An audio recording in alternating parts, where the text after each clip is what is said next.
Hi everybody, it's Nick Pendergast here. I am a therapist counsellor working in the West Kent area.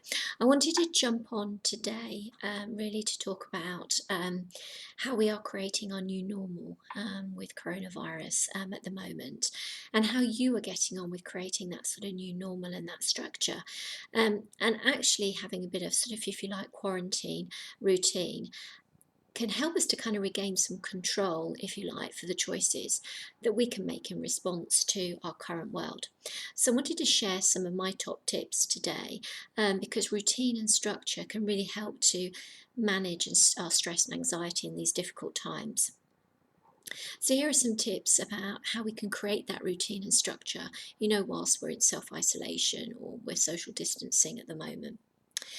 So the first one for me is about creating a routine and structure to your day, and really carrying on that normal kind of as was, in that routine of, when you wake up, when you get dressed, wash and eat regularly and stay well. And you might want to think about setting yourself some goals for the day, not huge, but also a structure and routine, maybe a to-do list of things that you're going to get covered. The second one for me is about exercise, or as I like to call it, moving your body. So maybe starting the day, with some exercise. It can really boost your mental health and really set a tone and structure for your day. That sort of physical activity can really give us focus, energy. It can boost our immunity. And many classes now, if you've been part of classes at, gyms, are now part, mostly online that we can do within the comforts of our own house. Getting outside as well into the fresh air, taking the opportunity to go out for sort of hours exercise a day, whether that's to walk with a family, with a partner, or take the sort of dog out. So really getting out in nature, even if it's just getting out into your garden, if you can't actually go out for that hours exercise a day, just to sort of top up the vitamin D levels, which is a kind of bit of a tonic for us at the moment. The next one for me is about keeping in contact. That's with family and friends. And we can really do that sort of virtually now. So there's lots of ways to do that, whether it's WhatsApp, could be FaceTime, could be Zoom, sort of house party, and setting up sort of virtual get-togethers and virtual events, and even the good old-fashioned telephone to keep us in contact with our nearest and dearest.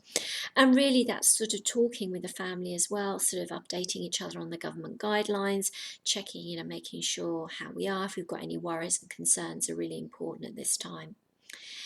And also really taking advantage of the internet and sort of online communities at the moment. They can really be our friends in terms of, again, that virtual contact with each other, maybe doing our own research, keeping up to date with what's going on in the world without sort of invoking that sort of that panic or that fear. So using trusted resources to do that. The other one for me that I've really experienced as well is just how much time we do connect with the news and social media as well, because it can be overwhelming. So you might want to consider, limiting that time. So maybe just watch the news, say on the TV at 6 o'clock or 10 o'clock, rather than maybe tapping into it continuously throughout the day. And factoring in some relaxation time, that's really key, some self-care time. And whatever that means for you, that could be having a bath, reading a book, some mindfulness meditation, whatever works, just to kind of still to continue to give yourself some self-care, some downtime, throughout your day. Or maybe picking up a small project in the house. That could be some DIY, that could be some painting, that can be a project that's always got kind of postponed, maybe some spring cleaning or some decluttering. Or being creative, maybe picking up a hobby that you've always wanted to do but you've never really had the chance to do, or you've found some other distractions that you've been able to put it off.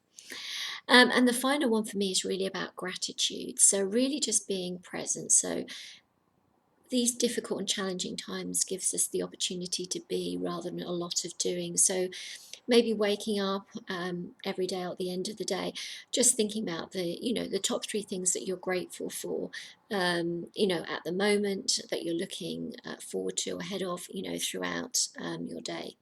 So just some top tips from me today about, maybe even just reflecting on um, kind of the new normal, as I call it, that you've already created for yourself as part of this kind of coronavirus pandemic, as part of this lockdown period, whether that's, you know, the lockdown for you that the government has instructed at the moment, or maybe it's a little bit longer, you know, if you find yourself or you are in that sort of vulnerable um, or older category.